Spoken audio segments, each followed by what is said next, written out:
lemonade. Assalamualaikum warahmatullahi wabarakatuh. Di sini kami akan menjelaskan materi pada mata kuliah Sosiologi dengan dosen pengampu Ibu Iin Dwi Putri Aristi, SKM MKES. Sebelum kita lanjut ke materi, perkenalkan kelompok kami ada Juwita Asir, Novianti Roberabah, Andi Adinda Rizky, Muhammad Rafli Afandi, dan Fikri Haikal. Di sini kami akan membawakan materi mengenai konformitas dan penyimpangan yang membahas tentang konformitas, penyimpangan, sosial penyimpangan, dan tipe-tipe kejahatan. Langsung saja kita masuk pada materi yang pertama, yaitu konformitas. Konformitas ialah keadaan dan pengaruh sosial ketika seseorang mengubah sikap dan tingkah laku mereka agar sesuai dengan norma sosial yang wujud. Adapun pengertian konformitas menurut para ahli, Baron dan Birne 1997, konformitas adalah suatu bentuk penyesuaian terhadap kelompok sosial karena adanya tuntutan dari kelompok sosial untuk menyesuaikan meskipun tuntutan tersebut tidak terbuka. David W.J. dan Frank P.J. 2003. Konformitas adalah perubahan perilaku sebagai akibat dari pengaruh kelompok. Mears 2008. Konformitas adalah suatu bentuk perubahan perilaku atau kepercayaan sebagai hasil dari tekanan kelompok. Rasot 2008. Konformitas terjadi saat individu berperilaku atau memberikan suatu opini supaya sesuai dengan kondisi tertentu atau untuk memenuhi harapan yang diinginkan oleh kelompok. Faktor-faktor yang mempengaruhi konformitas. Yang pertama ada kohesivitas dan konformitas. Kohesivitas didefinisikan sebagai ketertarikan yang dirasakan oleh seseorang terhadap sebuah kelompok. Ketika kohesivitas banyak atau ketika seseorang suka dan mengagumi suatu kelompok tertentu, maka tekanan bagi melakukan konformitas akan naik besar. Salah satu panduan untuk diterima oleh orang-orang tersebut adalah dengan akhirnya menjadi seperti mereka dalam penjuru hal. Yang kedua ada konformitas dan ukuran kelompok. Konformitas meningkat sejalan dengan bertambahnya jumlah anggota kelompok. Sebaliknya, penelitian terkini malahan menunjukkan bahwa konformitas condong meningkat seiring dengan meningkatnya ukuran kelompok hingga 8 orang anggota tambahan atau lebih. Jadi, tampak yakni semakin besar kelompok ini maka semakin besar juga kecenderungan seseorang untuk turut serta meskipun tingkah laku tersebut berbeda dari yang sebenarnya diinginkan. Oke, next, pengaruh adanya konformitas. Konformitas meningkat ketika 1. Muncul tekanan dari kelompok, 2. Percaya pada kelompok, 3. Takut celaan sosial, 4. Takut dianggap menyimpang. Efek positif konformitas. 1. Membentuk aturan dan koordinasi perilaku, 2. Tahu apa yang diharapkan orang lain atau kelompok terhadap dirinya. Efek negatif konformitas. 1. Menghilangkan individualitas, 2. Membatasi kreativitas, 3. Mereduksi peran anggota menjadi mediocrity. Oke, langsung saja kita masuk pada materi yang kedua, yaitu penyimpangan, atau juga biasa dikenal sebagai perilaku menyimpang.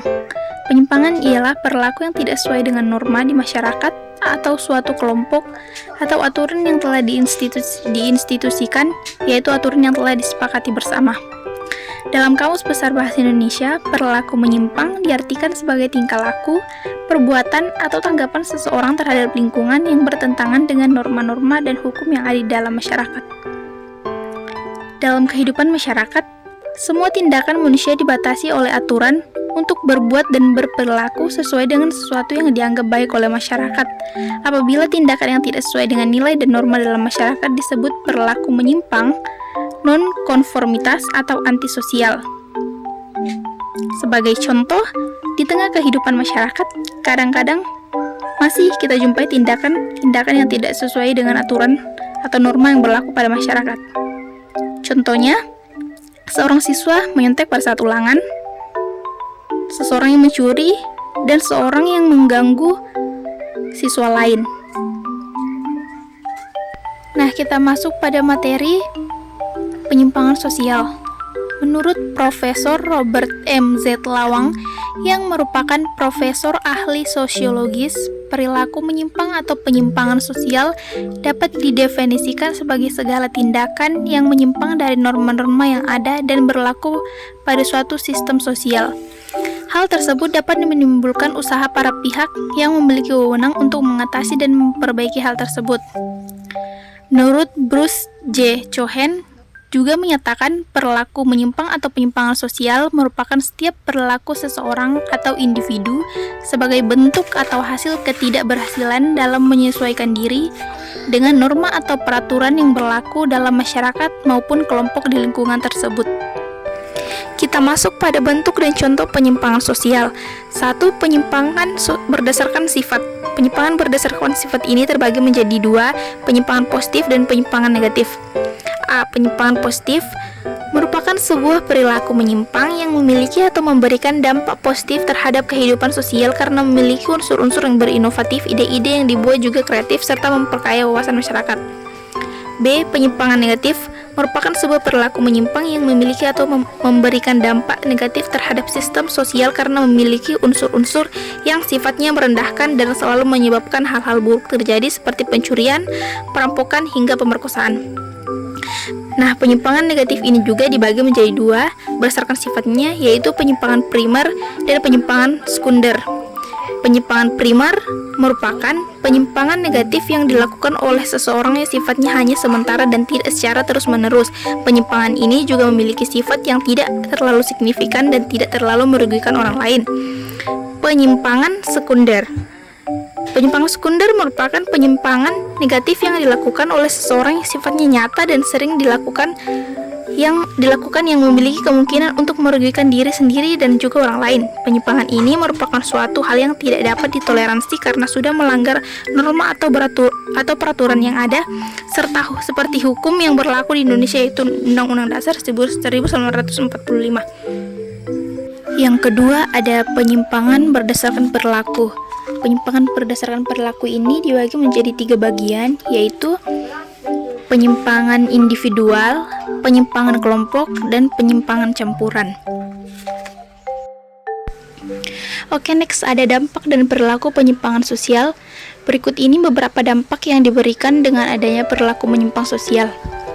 Yang pertama, terciptanya suatu norma atau peraturan sehingga perilaku menyimpang yang terjadi tidak terulang dan diikuti kembali pada para anggota lingkungan masyarakat yang lain. Kedua, pelaku perilaku penyimpangan sosial dikucilkan dari lingkungan masyarakat yang ada. Ketiga, menciptakan batasan antar kelompok lingkungan yang satu dengan yang lain karena adanya parameter sosial. Keempat, munculnya kelompok baru yang beranggotakan para penyimpang sosial karena dikucilkan sehingga menimbulkan rasa solidaritas dan kepedulian akan satu sama lain yang dapat membuat masalah lingkungan masyarakat sekitar.